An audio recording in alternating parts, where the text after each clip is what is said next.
Hello students, so I am Santosh Kumar and I am back again with the solution for chapter 3. Name of the chapter is Abraham saves the birds. तो आप left side के page में देख सकते हो कि आपके chapter का पेज है and in the right side of the screen you can see the type written solutions provided by me means new age coaching. तो अगर आपने अभी तक ये चैनल सब्सक्राइब नहीं किया है तो इसे तुरंत सब्सक्राइब करो। तो हम लोग अब इस चैप्टर का सॉल्यूशन समझाना शुरू करते हैं। ओके, तो जो पहला क्वेश्चन होगा वो ये है, रिमेंबर एंड आंसर सेक्शन से choose the correct option. So there are 3 multiple choice question. First question is the 4 men were going. ये जो 4 आदमी थे स्टोरी में वो कहाँ जा रहे थे? To the court. Okay, the sound of bird chirping came from. चिड़िया के चहचहाने की आवाज़ कहाँ से आ रही थी? The wet grass below. Okay, third question, Abraham Lincoln became the American president. He was a lawyer, he was the greatest American after Washington and all of the above. तो ये तीनों ही बातें सही हैं, so the answer will be all of the above. Now question number 2 is descriptive answer type question. We have to answer briefly in sentences. Sentences may be one sentence, two sentence or more than one. So the first question is why was the water dripping from the trees? पेड़ों से पानी की बूंदें क्यों गिर रही थी? तो आई थिंक अब हमें ये सॉल्यूशन वाला पेज फुल स्क्रीन कर लेना चाहिए। ओके, तो इसे फुल स्क्रीन करते हैं क्योंकि यहाँ तो सवाल लिखा ही हुआ है मैंने, है ना। So water was dripping from the trees because there had been rain. बारिश हुई थी ना, इसी वजह से। Second question, how did the little robins fall out from their nest. तो जो लिटिल रॉबिन्स थी वो नेस्ट से, घोंसले से नीचे कैसे गिर गई थी? तो कुछ हुआ होगा ना। तो the storm had blown the little Robins from their nest. तो जो आंधी तूफान वाली हवा होती है उसकी वजह से वो लिटिल रॉबिन्स अपने नेस्ट से नीचे आ गई थी। Next question, what did 3 of the lawyers do. वो जो 3 लॉयर थे वो, है ना, उन्होंने क्या किया? The third lawyer after feeling pity for the birds rode on talking and laughing as before and forget about the birds, है ना। तो यहाँ पर 3 होना चाहिए, 3। तो वो तीनों के तीनों लॉयर जो थे उन्होंने चिड़िया को उस हालत में देखा तो उन्हें थोड़ी सी दया तो आई, लेकिन वो बातें करते हुए हंसते हुए घोड़े पर बैठ कर के चले गए और वो बर्ड्स के बारे में भूल भी गए, है ना, क्योंकि उनके अंदर में वो काइंडनेस वाली फीलिंग नहीं थी जो अब्राहम लिंकन के साथ में थी। So what did the fourth lawyer do. Fourth lawyer उसने क्या किया? The fourth lawyer whose name was Abraham Lincoln stopped. वो रुक गए। He got down from his horse and took young ones of birds very gently up in his big warm hands. तो वो रुक गए थे और उसके बाद उन्होंने नीचे जा कर के घोड़े से उतर करके बड़े प्यार से अपने बड़े बड़े गर्म हाथों में उन चिड़िया के बच्चों को हाथ से उठाया, है ना, और वापस उन्हें चिड़िया के घोंसले में रखा भी। Okay, next question e, when did the other 3 lawyers realise that Lincoln was missing. तो ऐसा हुआ था ना इसमें कि वो तीनों जो बाकी के लॉयर थे वो तो हंसते बात करते हुए चले गए, उन्हें चिड़िया के ऊपर ज़्यादा दया नहीं आई, वो अपनी धुन में चले गए। तो उन्हें कब पता चला कि भाई उनके साथ का एक जो लॉयर है, fourth lawyer who was Lincoln, वो उनके साथ में नहीं है, मिसिंग है। So the other 3 lawyers realised it when stopped at a spring to give their horse water. एक झरने के पास वो रुके जहाँ पर वो अपने घोड़ों को पानी पिलाना चाहते थे। तब उन्हें पता चला, they found that Lincoln was missing, he was not in the group. वहाँ पर तब पता चला। Okay, next question, how did the 3 react when they realise that Lincoln had stopped to help the birds. और उन तीनों लॉयर्स ने कैसे रिएक्ट किया जब उन्हें ये पता चला कि भाई वो जो उनका चौथा साथी है लिंकन, वो तो इसलिए रुक गया था कि वो चिड़िया की मदद करना चाहता था। So the three lawyers laughed heartily, वो खूब ज़ोर ज़ोर से हंसे। When they realised that Lincoln had stop to help the birds, जब उन्हें पता चला कि अरे लिंकन तो चिड़िया की मदद करने को रुक गया था। So they thought that it is so foolish that a strong man taking trouble just for wordless young ones, है ना।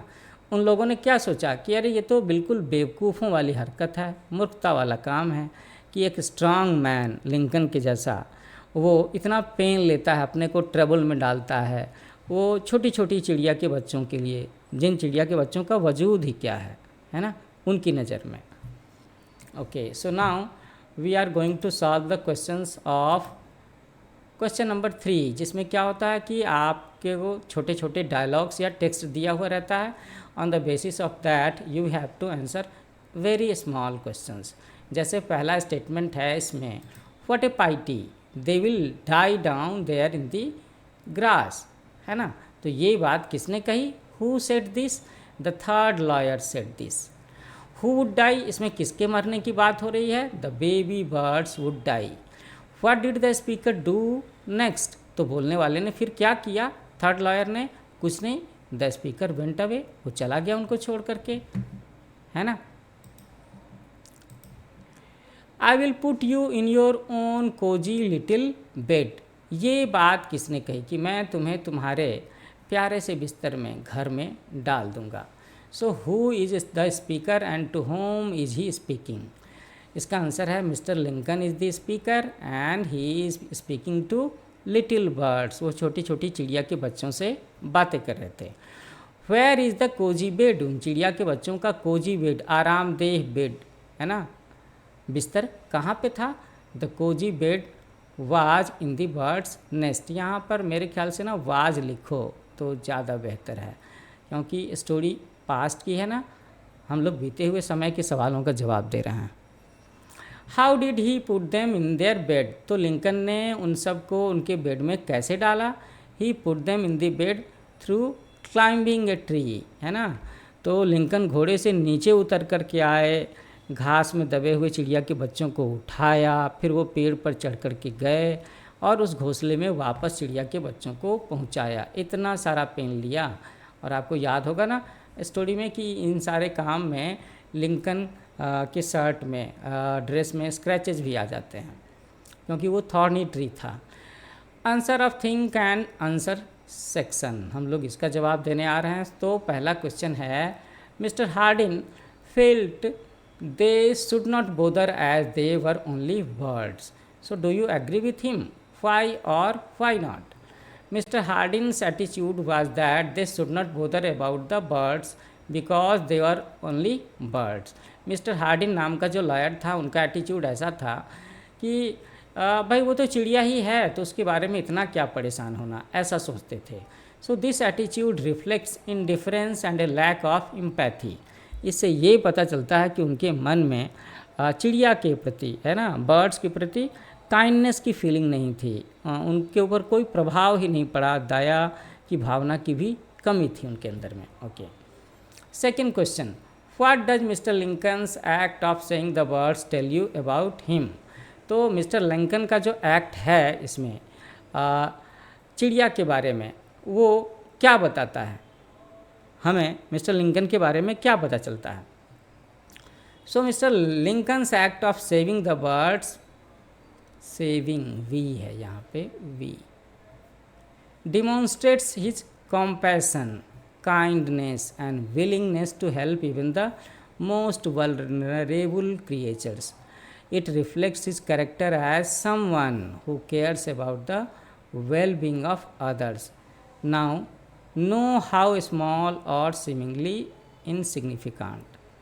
तो चिड़िया के बचाने का जो एक्ट मिस्टर लिंकन ने किया, उससे ये पता चलता है कि उनके मन में कितनी ज़्यादा दया की भावना है ना, काइंडनेस की फीलिंग है, कॉम्पेशन है, प्रेम है उन निरीह पक्षियों के बारे में जिनकी कोई और मदद नहीं कर सकता, जो इतने छोटे छोटे और नाजुक जीव हैं। It reflects his character as someone who cares about the well being of others. इससे ये भी पता चलता है कि उनका चरित्र ऐसा है कि वो बाकी सबके भले के बारे में भी सोचते हैं, चाहे वो महत्वपूर्ण हो या नहीं हो, स्मॉल हो या बिग हो, है ना। ऐसा प्यारा स्वभाव था, ऐसा दया से भरा हुआ स्वभाव था मिस्टर लिंकन का।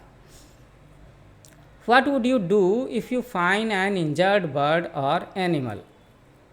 तो इस स्टोरी को पढ़कर के आपके मन में भी क्या दया की भावना आती है? हाँ, would you behave as like mister Lincoln और अदर 3 लॉयर्स? कैसा बिहेव करोगे? तो if I found an injured bird और एनिमल, अगर मुझे कोई एक घायल पक्षी या बर्ड मिलता है, I would try to help it by contacting a local wildlife rescue organization और a veterinarian, है ना। तो मैं क्या करूँगा, अगर मुझे कोई घायल पक्षी या घायल जानवर मिलता है तो मैं कोशिश करूँगा कि भाई आसपास में अगर कोई वाइल्ड लाइफ रेस्क्यू ऑर्गेनाइजेशन है जहाँ पर जंगली जानवरों चिड़िया को बचाने के लिए कुछ कोशिश की जाती है, या फिर अगर जंगली जानवरों पक्षियों का कोई डॉक्टर है तो मैं उनसे कांटेक्ट करूँगा। I would avoid handling the animal directly to prevent further harm and would follow the guidance of experts in handling and caring for injured wildlife, है ना। अब जोश में आकर के मैं डायरेक्टली उस चिड़िया या जानवर की मदद करने नहीं जाऊंगा, क्योंकि ऐसा करने से हो सकता है कि उसे कुछ हार्म ना हो जाए, क्योंकि मुझे उतनी ज़्यादा जानकारी तो नहीं है। So I would follow the guidance of experts, है ना। जो जानवरों के पक्षियों के डॉक्टर होते हैं या उनका कोई हॉस्पिटल है वहाँ पर एक्सपर्ट होते हैं, उनकी मदद लेकर के मैं इनकी मदद करना चाहूँगा और इनका भला करना चाहूँगा, केयर करना चाहूँगा अगर कोई घायल पक्षी या एनिमल है तो। सो स्टूडेंट्स, आई होप आपको ये सॉल्यूशन अच्छे लगे होंगे। मैंने सॉल्यूशन छोटे छोटे लिखे हैं और टू द पॉइंट लिखे हैं। तो अगर आपको ये सॉल्यूशन वीडियो अच्छा लगा है तो why don't you like, subscribe and share the videos of new age coaching. और हाँ, मुझे इस वीडियो पर आपके कमेंट्स का भी इंतज़ार रहेगा। आई होप आपने मेरा channel new age coaching subscribe कर लिया होगा, है ना। So thank you for watching. मिलते हैं नए चैप्टर के साथ नए वीडियो में। Happy learning with new age coaching.